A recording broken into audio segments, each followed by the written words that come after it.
Mughal Empire, the powerful edifice whose foundation was laid by Babur and Humayun, which touched its peak under Akbar and continued to hold sway on the subcontinent throughout the 17th century, was facing an irreversible decline by the turn of the new century. Shahjahan, who had placed the Mughal Empire at its zenith both politically and culturally, was aging and losing his grip fast over courtly affairs.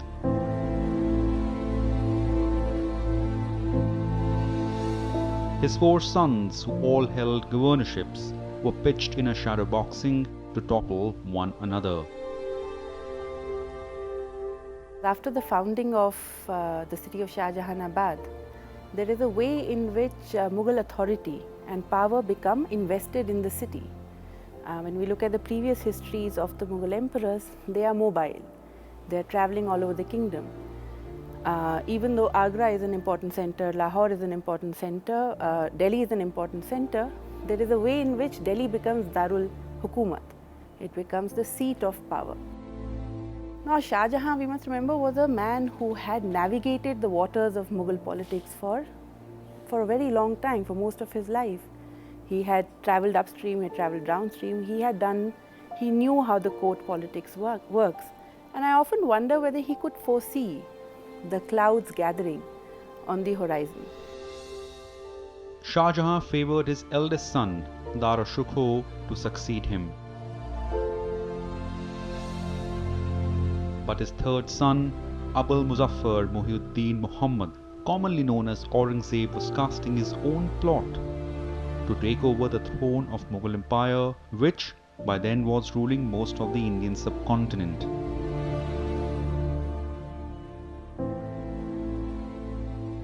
Mughals never followed the system of primogeniture. So there was no system whereby the eldest son was considered the legitimate and only heir of the emperor. Usually the emperors would have their favorites. For instance, for Shahjahan, the favorite was really Dara Shukho. But then there was no guarantee that the favorite would be able to come to the throne. So usually a battle of succession used to take place between the heirs apparent and the favored heir, and they would fight it out, and the fittest amongst them, the vilest amongst them, the fittest, the strongest, and the most able amongst them used to become the Badshah. Succession among the Mughals has always been contested. You know, we hear of the fight between Dara Shukho and Aurangzeb, and we think of Aurangzeb as a very, very cruel man because he put his brothers to death. Shahjahan put his elder brother to death. Jahangir's brothers all died. He was very lucky because his brothers died before he became eligible for reaching the Mughal throne. When Shahjahan was sent to Deccan, was given the commission of Deccan by Jahangir, he insisted that Khusro go with him to Deccan. And Khusro, luckily, unluckily, strangely, mysteriously died. So while we hear the stories of Aurangzeb and Dara Shukho and the mysterious death of all of Aurangzeb, the other 2 brothers of Aurangzeb, the tradition of not keeping the inconvenient claimant to the throne is an older tradition than we give credit for. 2 other sons of Shahjahan, Shah Shuja and Murad Bakhsh, too had ambitions. But the contest of power was always between Dara Shukho and Aurangzeb. Now, Dara and Aurangzeb were of course very different kinds of characters, and what we don't often remember is that in Delhi, their power worked through very different channels. I don't know if the question is fair whether Shahjahan had become weaker in his dying days or in the last period of his empire. There are of course all kinds of popular stories about him, but Dara Shukho held the authority on the basis of the emperor, and Aurangzeb held it on the basis of his military abilities. He was a successful military commander, Dara Shukho was a failed military commander. And you can see that what Dara Shukho could not do and what Aurangzeb could do was he could gather the nobles. He could make an alliance across the board in the Mughal court where Dara Shikoh became more and more isolated as he approached his kingship. The armies of two brothers faced each other in the parched May of 1658. Dara's hastily assembled men were no match to Aurangzeb's battle-hardened army. Aurangzeb emerged victorious in the Battle of Samugarh, and Mughal Empire got its new leader on July 31st, 1648. It's perhaps still a matter of conjecture what the course of history would have been if Dara had defeated Aurangzeb and succeeded to the throne. Dara Shikoh was a different man and Aurangzeb was a very different kind of man. I think what they represented at that point in Mughal history was different kind of political theories. Having said that, Dara Shikoh represented also a very different kind of tradition of a Mughal courtier, of a Mughal nobleman, of a Mughal prince. He was a man who was very deeply learned. He knew his Upanishads, he had translated the Ramayana. He represented a very different way of thinking about the intellectual milieu of his time from Aurangzeb. Aurangzeb was far more deeply couched in a very Islamic tradition of learning. So yes, there would have been different kinds of patronage that would have come from Dara as opposed to from Aurangzeb. The differences between the two in terms of abilities and capabilities appears often quite exaggerated. On the other hand, there is no doubt that Aurangzeb was a veteran campaigner, and he was the man in charge of the Deccan when Dara Shikoh was declared the heir apparent by his ailing father, Shahjahan. And Aurangzeb by then was, of course, a veteran of diplomacy, a veteran of warfare. An year later, Aurangzeb ordered the execution of Dara Shikoh. After beheading him, Dara's head was sent to imprison Shahjahan in Agra fort. Well, it wasn't just his expansionary zeal, but rebellions from within and attacks on the southern and western frontiers added to the political contours. Aurangzeb's dreams saw constant warfare, especially with the emerging kingdoms of Marathas and Sikhs.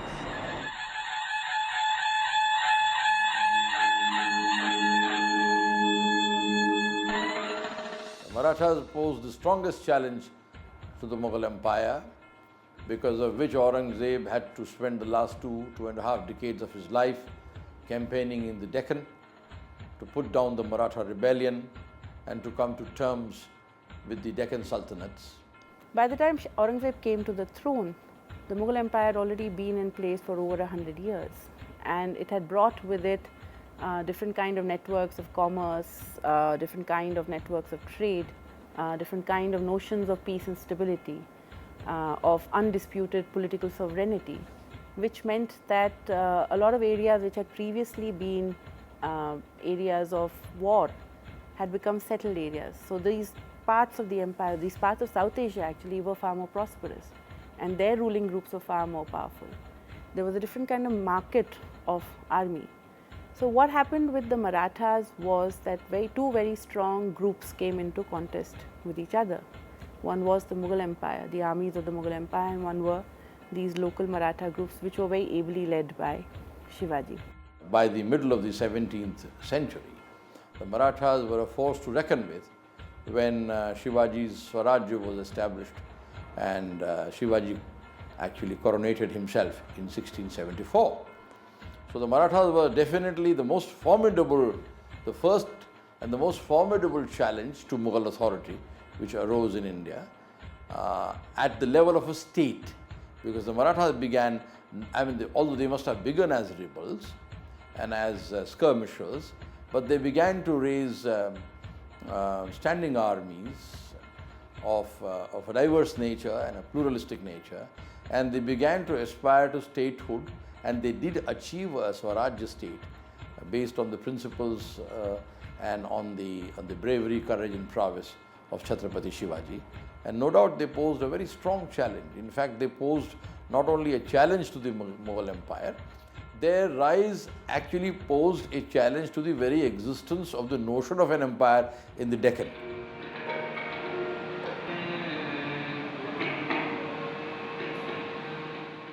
It was also the time when Sikhism was rising in the Malwa region.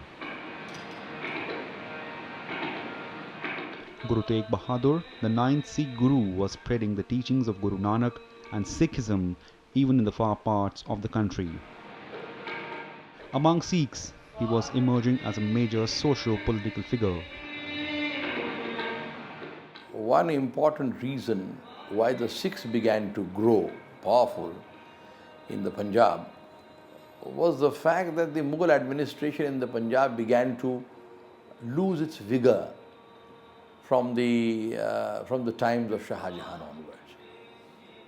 And the Sikhs began to become powerful, and taking advantage of growing Mughal weaknesses, the Sikhs began to aspire to a larger share of the revenues of the Punjab.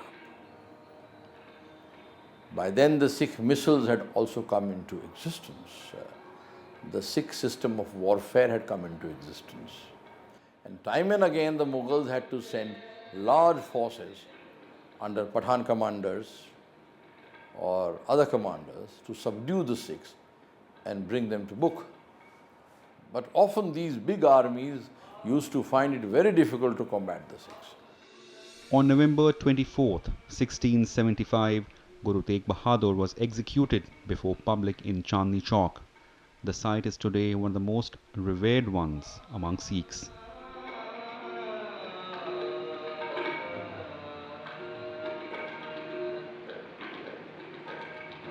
Guru Tegh Bahadur's martyrdom resulted in further rebellion against the Mughals. His successor Guru Gobind Singh formed and strengthened the warrior community Khalsa, which led to the emergence of Sikh Confederacy and eventually the Sikh Empire.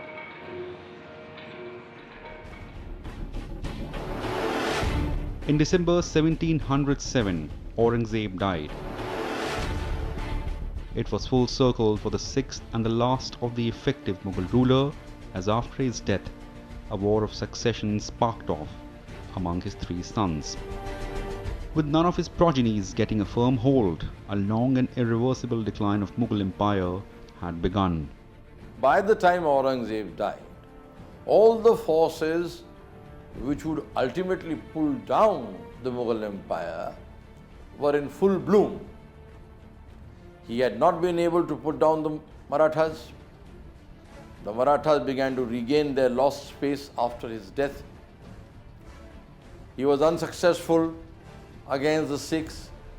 In other areas of the empire, rebellions were brewing. In Afghanistan, things were unsettled. In Kandahar, on the borders of Iran, things were unsettled. In fact, it is said that during the last few years of Aurangzeb, when Aurangzeb was campaigning and camping in the Deccan, the only province from where a regular supply of revenue used to reach him was Bengal, which was under Mir Jumla.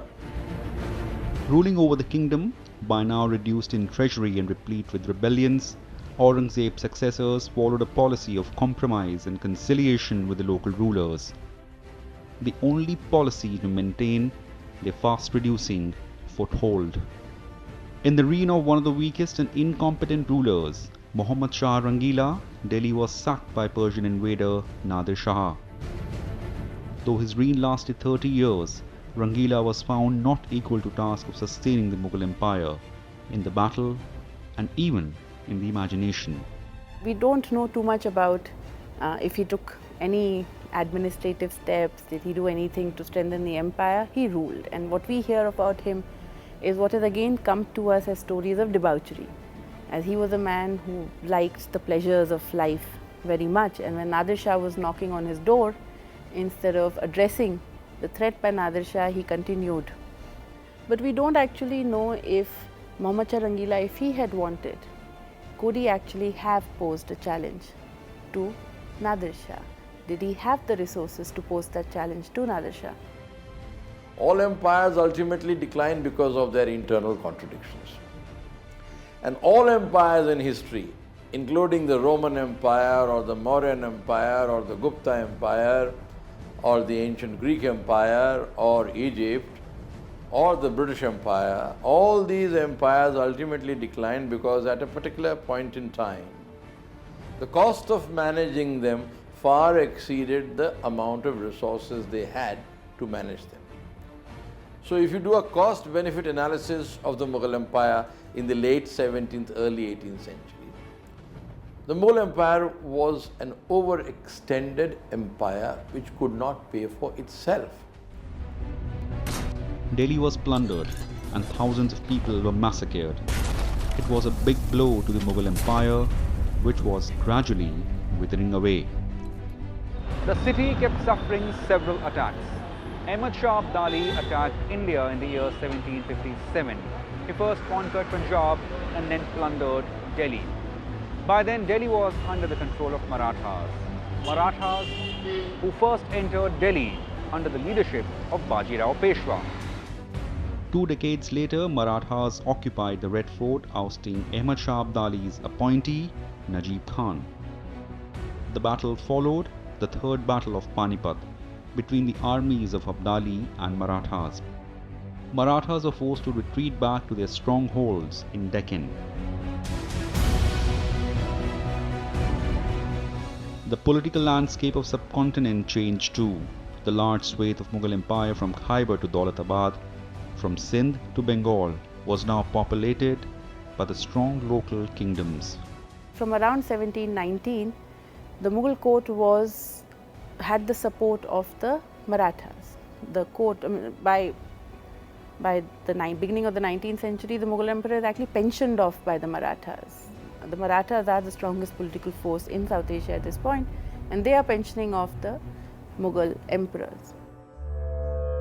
Though shrunken in its power and glory, Delhi witnessed its social renaissance in the early half of 19th century. Because there is no more political conflict, there is all kinds of other things like educational centers emerge. The most famous of which is of course Delhi College, which is a very old 14th century institution which receives certain kind of money, but it receives money now from the new municipality of Delhi. And the Delhi College starts off 2 kinds of program. It runs a program for Western knowledge and it runs a program for what is Oriental knowledge, where it teaches Arabic, Persian, Sanskrit. It teaches, to teach maths, it uses Lilavati. We have, so there is a cultural efflorescence there. And the second thing that happens is that Urdu emerges as this great language. And very closely linked to the emergence of Urdu as the language of now North India, with these great figures like Ghalib speaking in it, is that by the mid-1820s onwards, there is also the emergence of the printing press. And not the printing press in the European sense, but the lithograph press. So you have newspapers, you have letters to the editors, and you have, so for example, Ghalib's Diwan is one of the most widely circulated texts of its time because it gets printed and it travels out of Delhi with that. Mirza Ghalib was among the major literary figures to emerge in that phase of Delhi. Vibrant, anecdotal and surreal, Ghalib's writing penned the eclipse of the Mughals and rise of another era in Delhi. By the turn of 19th century, the British East India Company had brought major portions of India under its control. After that fateful Battle of Plassey in June 1757, the British steadily gained influence on the local principalities and trade, which generated massive revenues for them, a major part of which went to the raising of their armies. In the years to come, following the rebellion at local levels, anger against the British was only rising. Well, the first major expression of an organized resistance against the colonizers came in the Revolt of 1857, our first battle of independence. It all began as a revolt of sepoys in Meerut cantonment. Very soon, the revolt accentuated with the participation of general masses. There was a great amount of peasant distress in North India as a consequence of the land revenue policies adopted by the East India Company. There was great unrest in the Bengal army as a consequence of the new service conditions which were imposed on the soldiers. There was the question of the field bhatta not being given to the troops. There was the problem of serving overseas.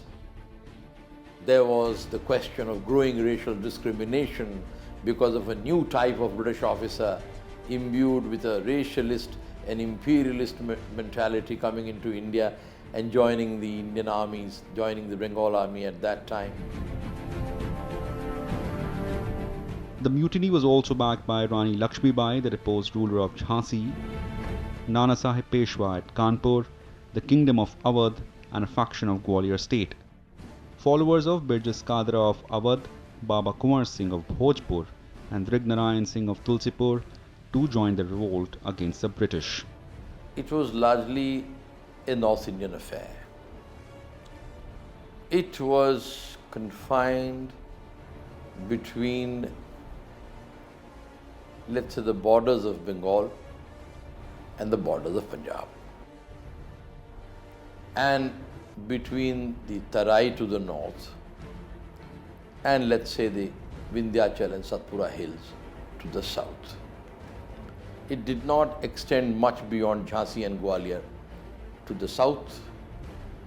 It did not extend much beyond Ambala to the west. And of course, it did not go much beyond parts of Bihar and eastern UP to the east.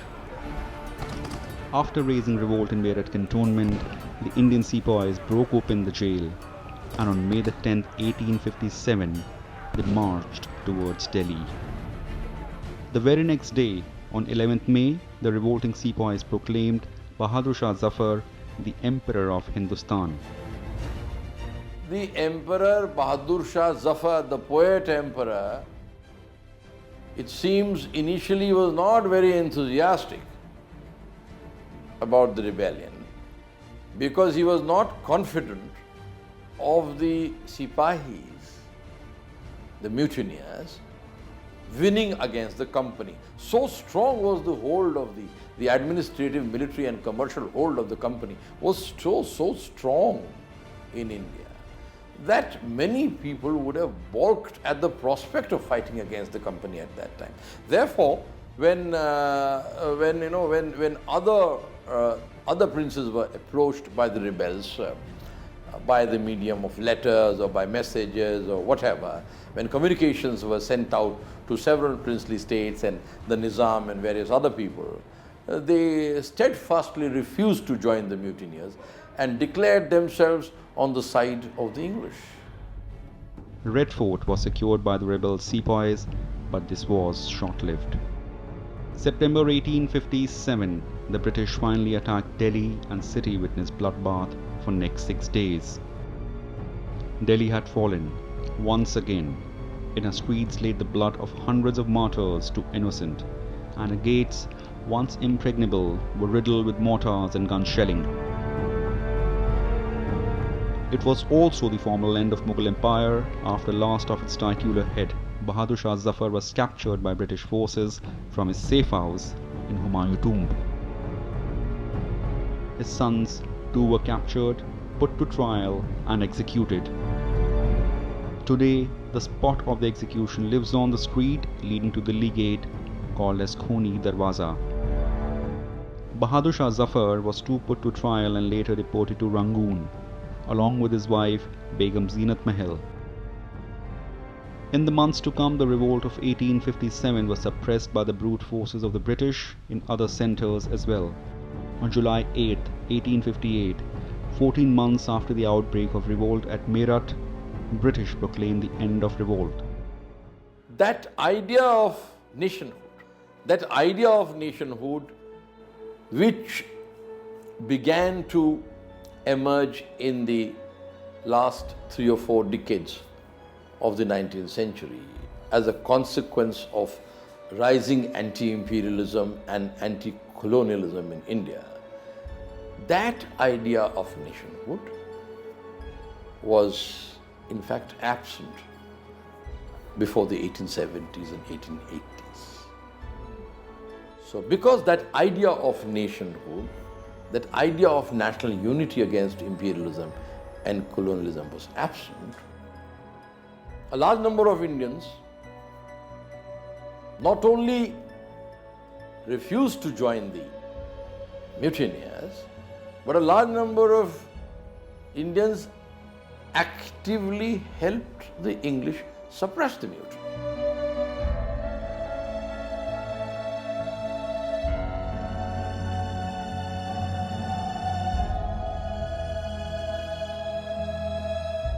The uprising of 1857 had sown the seeds for the future struggle of our independence, which by the turn of 20th century shaped into a historic movement spearheaded by Mahatma Gandhi. In our next episode of Talking History, we'll take you down the memory lane to tell you the story of how Delhi was once again carved as capital of India. The city within the city, New Delhi.